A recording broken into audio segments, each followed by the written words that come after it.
Welcome back, everybody, back with a new video. Today we are updating our PvP tier list. A lot has changed within the last 2 months, of my opinion, so let's get right into it. Now, we did move Aizen all the way down behind Chad, because once I moved up into the higher ranks, I have found out there are still quite a good amount of invincibility teams, so have to move Aizen down. Now, with the release of Chad, I have to put him behind Drugum.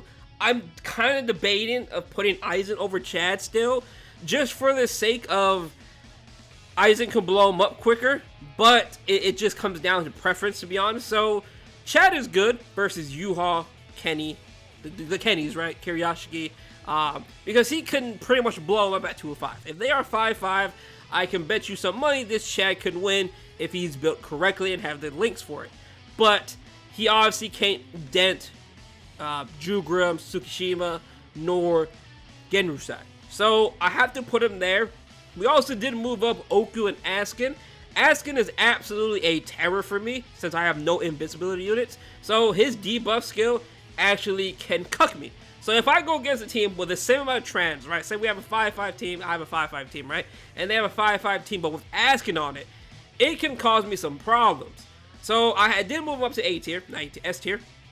Oku is the same situation. I did move him up to S tier as well. I have been playing with him for the last two months or so. I enjoy him a lot. He is quite cracked, but he suffers the exact same fate as Chad and Aizen, where he cannot really pierce invincibility. So I have to put him there behind Aizen, mainly because Aizen can still just blow him up easily, right? Where Oku, we have to hope and pray he dodges, right? It's a little bit more RNG involved, but overall, I want a 5.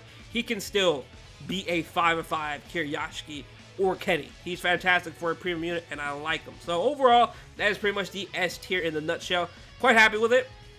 I just wish Chad was given pierced invincibility. He could have been much higher. I actually would make him probably the best. Probably not the best, because Yuha is quite disgusting. With his paralyze on that and the booster, it's just too stupid. It is quite stupid in my opinion.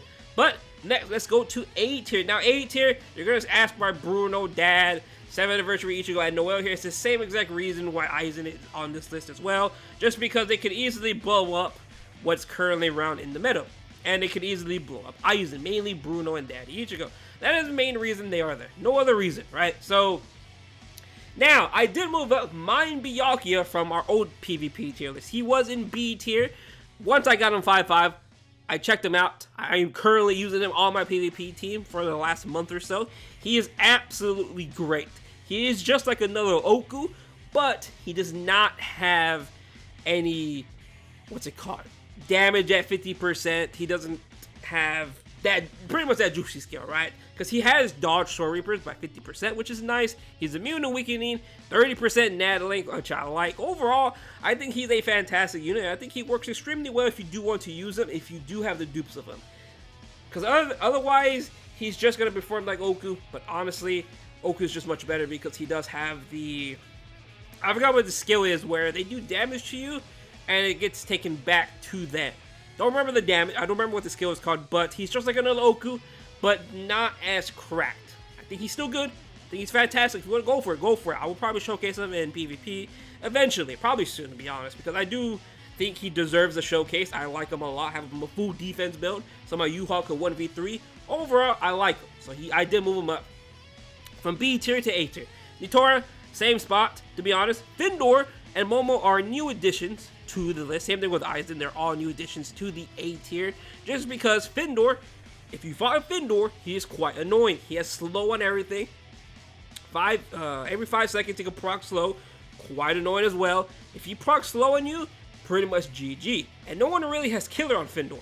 Literally no one on this list above him has killer on him. So he is quite annoying if you fought him. He really is. Momo, same situation. She is quite annoying since she does have slow, but she is a very, very good counter to Kiryashiki and Yuha. She has a no affiliation killer, so she could absolutely destroy Yuha. And then, since she is a power unit and Kiryashiki is a tech unit, she has a higher chance to proc this, so thanks to her disabler. So I am putting her in A tier. She is quite disgusting if you do want to use her. Same thing with his Aizen. Since the speed chat still exists in the meta, right? He's still there, right? Everyone has a 5-5. Even I got a 5-5 at this point now. So, same situation as Momo. He Aizen is tech, Chad is speed, so Aizen has a higher chance of proc weakening, and guess what? Chad is not going to be immune to weaken. So once he procs that weakening on the Chad, that gives Aizen the 80% attack boost, and Aizen's pretty much just going to one-shot him at that point. But overall, those are the 3 ranged net units that I did move up into A tier just because they actually work extremely well if you really want to use them. Next, we did move up Moe from B tier to A tier. Same reason as Momo, where he is a no affiliation killer, and he can pretty much counter this U-Haul if you do get RNG lucky, because he can dodge no affiliation by 50%.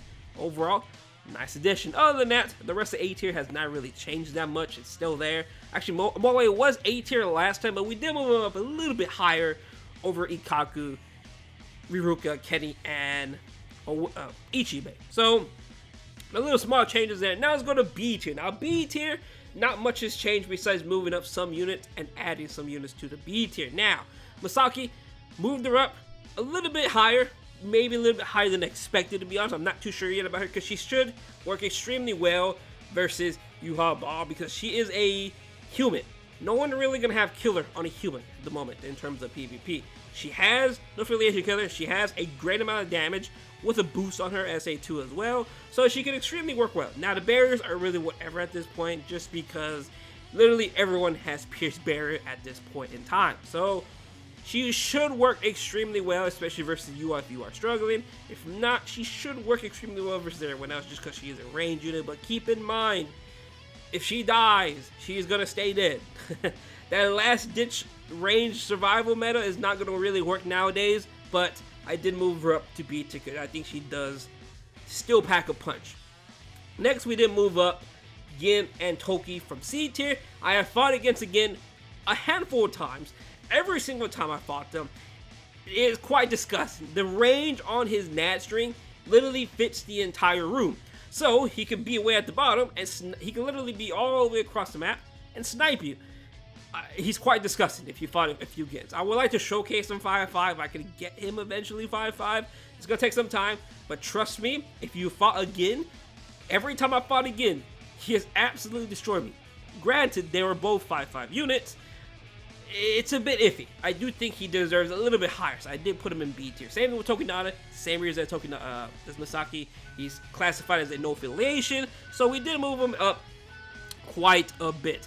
Next, I think that's really bad. I thought we moved. We did put Sajin here thanks to his resurrection. He has more damage now, more bruiser, so I did want to move him up a little bit.